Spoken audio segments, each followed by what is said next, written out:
بسم اللہ الرحمن الرحیم۔ اللہ کے نام سے شروع جو بڑا مہربان نہایت رحم والا ہے۔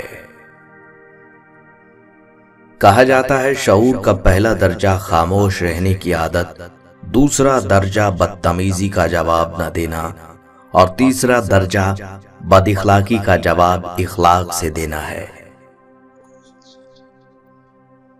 سب کچھ کاپی ہو سکتا ہے، قسمت اور نصیب نہیں۔ درخت نے ایک شخص سے کہا، میری عادت اپنا لو، زندگی میں کامیاب رہو گے۔ جب کوئی مجھے پتھر مارتا ہے تو میں بدلے میں اسے پھل دیتا ہوں۔ زندگی تب سنبھلتی ہے جب انسان خود سنبھل جاتا ہے۔ دکھ بھی مستقل نہیں ہوتے، خوشیاں بھی مستقل نہیں ہوتی، سورج کی شعاعیں بھی مستقل نہیں ہوتی، اندھیرا بھی مستقل نہیں ہوتا۔ یہ زندگی ہے، ہمارا رب زندگی اور حالات بدلتا رہتا ہے۔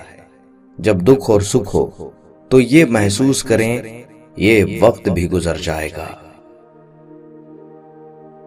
ہم دوسروں کو ان کے کردار پر نہیں، اپنی ضرورت کے معیار پر پرکھتے ہیں، اس لیے ضرورت بدل جانے پر رویے بھی بدل جاتے ہیں۔ اپنے رب کا شکر گزار ہونے کے لیے اگر کوئی وجہ درکار ہے تو اپنی چلتی نبض پر ہاتھ رکھ لیجئے۔ دنیا میں کھیلنے کے لیے ہزاروں کھیل موجود ہیں، مگر لوگ زیادہ تر دوسروں کے جذبات سے ہی کھیلنا کیوں پسند کرتے ہیں؟ انسان کمزور نہیں، نفس کمزور ہے۔ عمل میں تاخیر نہیں، نیت میں خلل ہے۔ وقت کی کمی نہیں، سستی کی لت ہے۔ رزق کی کمی نہیں، حرص کی بہتات ہے۔ کہتے ہیں کہنے سے پہلے سوچو، کرنے سے پہلے سیکھو، پرکھنے سے پہلے سمجھو اور درد دینے سے پہلے محسوس کرو۔ زمانے کی گردش سے دل شکستہ ہو کر نہ بیٹھو، صبر کرو، اگرچہ یہ کڑوا ہے لیکن اس کا پھل میٹھا ہوگا۔ ان کی خاموشی سے ڈرو جن کا اپنے دل دکھایا ہے، کیونکہ اگر انہوں نے کچھ کہا نہیں یا کیا نہیں تو بدلے میں خدا ضرور کرے گا۔ بات اچھی ہو تو کانوں کے حوالے کر دو، ورنہ ہر بات کو ہواؤں کے حوالے کر دو۔ اس دنیا فانی میں ہر چیز عارضی ہے۔ دنیا سے چلے جانے کے بعد کچھ عرصے میں لوگ ہماری شکل تک بھول جائیں گے، باقی رہے گا تو ہمارا حسن سلوک۔ لوگ ہمارے حسن سلوک کی وجہ سے یاد کرتے ہیں، نہ کہ اس وجہ سے کہ ہم کتنے امیر تھے یا کتنے خوبصورت۔ زندگی اس طرح گزاریں گویا کوئی دیکھ ہی نہیں رہا، اور اپنے آپ کو اس طرح ظاہر کرو جیسے ہر کوئی سن رہا ہے۔ مرنے کے بعد کی جانے والی قدر اور دل دکھانے کے بعد مانگی جانے والی معافی کا کوئی مطلب نہیں ہوتا۔ دوسروں کی زندگیوں میں بیجا مداخلت سے آپ کچھ حاصل نہیں کر پائیں گے۔ یقین کیجئے آپ کی اپنی زندگی میں بہت کچھ ہے جو آپ کی توجہ کا منتظر ہے، بس آپ کو مانگنے کا حق دے دیا گیا ہے، جس میں کامل یقین شرط ہے۔ بلا جھجک مانگتے رہیں اور بے حد مانگتے رہیں اور مانگتے ہی چلے جائیں، کیونکہ جس ذات سے مانگ رہے ہیں وہ صرف دینا جانتی ہے۔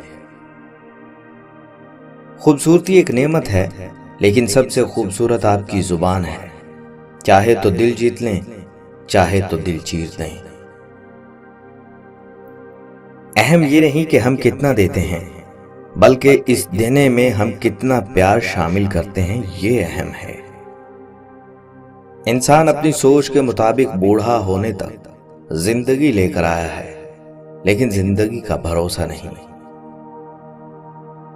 جو شخص دنیا میں کم حصہ لیتا ہے وہ اپنے لیے راحت کا سامان بڑھا لیتا ہے، اور جو دنیا کو سمیٹتا ہے وہ اپنے لیے تباہ کن چیزوں کا اضافہ کر لیتا ہے۔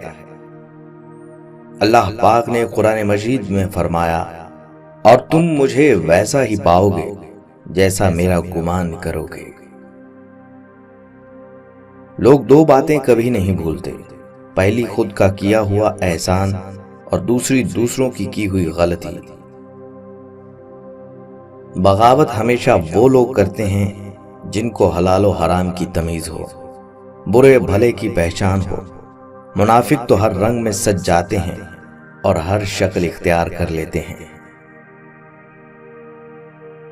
مصیبت میں ہو تو کبھی یہ نہ سوچو کہ کون سا دوست کام آئے گا، بلکہ یہ سوچو کہ اب کون سا دوست چھوڑ کے جائے گا۔ اگر آپ کچھ ایسا کرتے ہیں جو آپ کو بالکل پسند نہیں، تو آپ اپنی زندگی کا ایک اہم حصہ ضائع کر رہے ہیں۔ آپ کو کوئی اور راستہ تلاش کرنا ہوگا۔ لوگوں کی مدد کریں جب انہیں ضرورت ہو۔ اس قدم کو طویل مدتی سرمایہ کاری کے طور پر سوچیں، ایک دن آپ کو اس کا اجر ضرور ملے گا۔ ان چیزوں کے بارے میں سوچنا بند کر دیں جنہیں آپ تبدیل نہیں کر سکتے، اور ان چیزوں کے بارے میں جو آپ کو ناخوش کرتی ہیں۔ اس کے بجائے اپنی زندگی کی اہم چیزوں پر توجہ دیں۔ یہ سب سے زیادہ تعمیری عمل ہے جو آپ کر سکتے ہیں۔ اگر کوئی آپ کی فکر کرتا ہے تو اس کی قدر کریں، کیونکہ تماشائی زیادہ اور قدر کرنے والے کم ہیں۔ غم بڑی مفید چیز ہے۔ یہ اللہ کی رضا کو سمجھنے کا ایک طریقہ ہے، اپنی شخصیت اور عاقبت کو سنوارنے کے لیے اہم ہے۔ غم نہ ہو تو زندگی آدھی رہ جائے۔ گناہ دکھائی نہیں دیتے، پر ان کا وزن دماغ کو بوجھل کر دیتا ہے۔ تکلیف برداشت کی جا سکتی ہے، لیکن تذلیل برداشت کرنے کے لیے پہاڑوں جیسے حوصلے چاہیے اور سمندر جتنی گہرائی چاہیے۔ کہتے ہیں ہر وقت اپنا تن اور من صاف رکھو، کیا خبر کب اپنے رب سے ملاقات ہو جائے۔ کسی نے کیا خوب کہا تھا کہ چہرے کی ہنسی سے اپنے دکھوں کو چھپاؤ، اور بولو بہت کچھ مگر اپنے راز کسی کو مت بتاؤ۔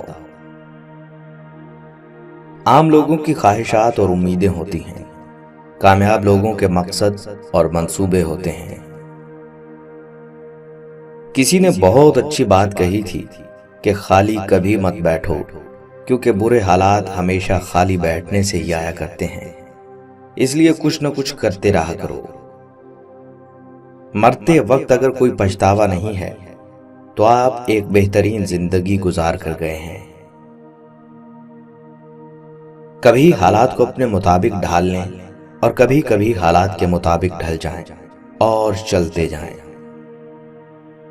اللہ کسی پر اس کی ہمت سے زیادہ بوجھ نہیں ڈالتا، بعض اوقات وہ ہمت بڑھانے کے لیے بھی بوجھ ڈال دیتا ہے۔ وقت کیسے گزرتا ہے، آہٹ بھی نہیں ہوتی، آپ وہیں کھڑے رہتے ہیں اور وہ گزر جاتا ہے، یہ شاید وہ کھڑا رہتا ہے اور آپ گزر جاتے ہیں۔ انسان پر غربت اور رزق کی تنگی اس وقت اور اس وجہ سے آتی ہے کہ جب وہ مہمان کے آنے پر ناراض اور مہمان کے جانے پر خوش ہوتا ہے۔